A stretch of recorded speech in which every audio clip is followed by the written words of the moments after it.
Ay, nandito po tayo sa Korean Temple. May entrance po dito. Sisingilin ko yung Koreana.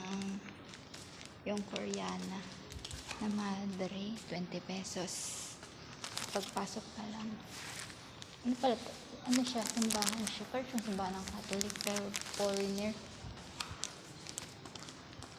Ayun yung pinakasanto nila. So, hindi tayo madadasal kasi nga iba yung faith natin sa religion nila, pero sa ano ang ganda. Ayun, medyo malamig dito pero wala aircon.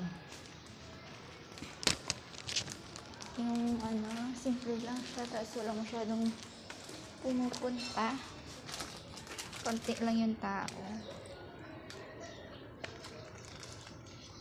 Ayan no, ang ganda. Ayan.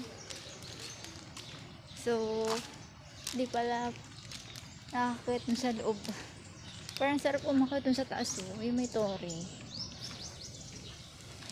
Ang ganda. Tapos may ilog. Yun parang gustong gusto kong makit dun. Tapos parang napaka ano dito. Sarap ng hangin. Ang aliwalas.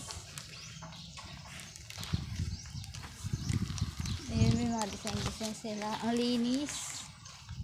Masarap magpa-picture dito. Tapos, sayit lang. May biglang sasalubong sa'yo. Tapos sasabihin, tinatanong kung nagbayad ka. Ayun, may hagdanan. Tapos yan, ilog. Gusto kong makita sa taas na yon kung paano aakyat. Ang ganda dito. Ang tahimik.